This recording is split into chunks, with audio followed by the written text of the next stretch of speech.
there everyone, Laurel Beard here today with a very fun series we have going on this week on the blog. I am doing 5 days of foiling with Justine Hovey, and each day we're going to focus on different techniques and specific products. So you've got 5 days of us. I hope you're ready.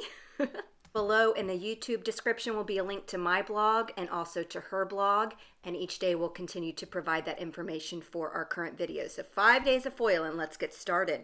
Today we're going to be focusing on the basic foiling techniques for you all. And to start, I'm going to be using these foil mates, which are pre-printed designs. You get 12 sheets, but 6 of each design, so you can create fabulous card sets. So everything you see there in black, you can foil. And it also comes with a wax paper transfer sheet. So you basically have everything you need. You just need some foil. I do add a piece of cardstock to that wax paper for some stability.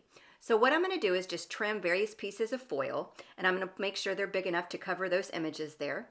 And then I'm going to run them through my laminating machine. Now I have my laminating machine warming up. It's good and hot. You want to make sure whatever laminating machine you use is hot.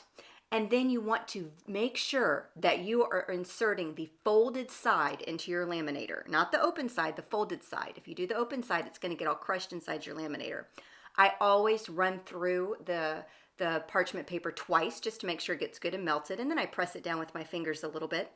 And then when you peel it up, look at the beautiful foil designs you get. It's stunning. I can cut this up and make card sets or do whatever I want. Now here's another one with polka dots, and I wanted to show you that you can actually color these as well. So I'm just smushing my ink pad here to create this beautiful mint color on one half, and then I'll leave the other half as is. I put some coral foil right there over the top. You want to make sure you're doing foil side up, so everything should be facing you.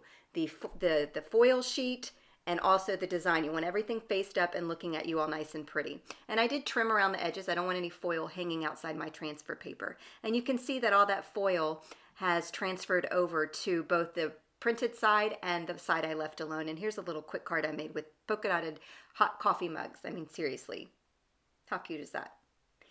I love polka dots. Now let's talk about toner sheets. I love using these because they're so easy. They come in standard 8.5 by 11 size. I went ahead and cut a piece down, and I've got this die here. It's a very detailed die, and I ran it through my die cutting machine, and you see I'm left with the negative space and also the die cut. Now anything black is toner, so foil will stick to it. So I'm actually going to run both pieces through my laminator here. So I'm going to get a piece of foil here and stick it on the top and also on the bottom. I'll do 2 different colors. That's a gold at the top, and then I'm going to do a silver at the bottom. I'm being very careful. I want to make sure all the toner is covered up. Now make sure everything's facing you. You should see pretty colors when you're running this through your laminating machine. Do foil side up. Cut off any of that excess, and again, always run the crease side in first. Now my laminator is very old. I got it from Costco many years ago. So that's why I run everything through twice. But look at the results you get. I have that beautiful gold sparkly negative space, and then I have the silver foil die cut. So here's the card I created. I basically just pieced the die cut into that negative space like a puzzle, and then I heat embossed a word die and came up with this card. Well, you look at all that sparkle, and I chose foils that actually have designs on them, so it's so pretty in real life. So now I'm going to move on to no heat foiling because I know some of you don't have laminating machines. So I am using some double-sided tape. This is Be Creative tape or score tape. Any tape that dries tacky will work for this, so even if you have a wet tape, it will dry tacky. It's going to work just fine. So I went ahead and adhered these strips down, and then I'm going to peel up. I'm doing it one by one here. And you can see I'm just pressing the foil into the sticky tape, and you can see it's grabbing onto that foil like no one's business. So you can create really fun designs here using the sticky tape. I'm going to peel up the next one. I'll go back to that top one in just a minute because you don't want to leave your tape exposed. So here I am applying this just in strips. I'm just having a good old time. You just compress your foot. Look, I'm using the leftover from that die cut there. I always use my scraps. I don't throw my scraps away. Foil is precious. So here's a piece of coral that is all crumpled up from being used. But I'm using that. You know what I'm saying? Look, I did some polka dots earlier. So I'm just using up everything here. And any foil you press down to this tape, it's going to stick. You can get a nice solid impression here. As you can see here, I pressed a piece of teal cardstock in there, and look at that. Look at that. Now look at that gold. I think that's super cool, but you don't want to leave that glue exposed. So I'm going to take that teal and press it in there, and look at this little two-toned I got here. Look at that little two-toned action. And if you have any empty spaces, just press some foil into it and it's going to pick it right up. I think this is super cool, so I trimmed down the card panel. I added a die cut that has hinged dies to inside of the strips. It happened to just fit perfectly.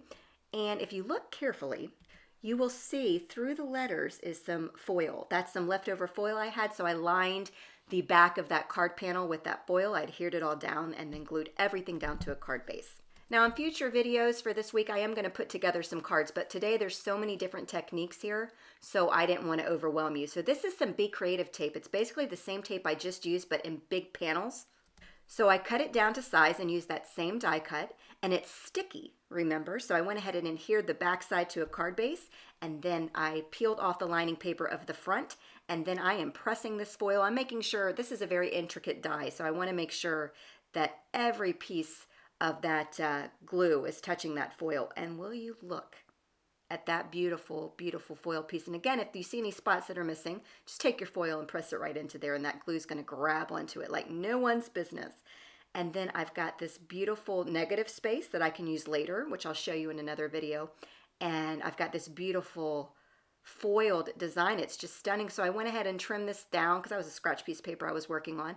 And I went ahead and put this card together too. I adhered it to a black card base and then just adhered the word hey to the center. Very simple card, but that foil shines like no one's business. It's so cool. So you can use your sticky tape to foil without having to use heat. And my final video is a laser printer. I have a very inexpensive laser printer, a little Canon printer. So I printed something out onto some copy paper using my printer, and then I put a piece of gold foil down over the top of it, and then I'm running it through my laminating machine, and then when I'm done, I get this. Thanks for watching.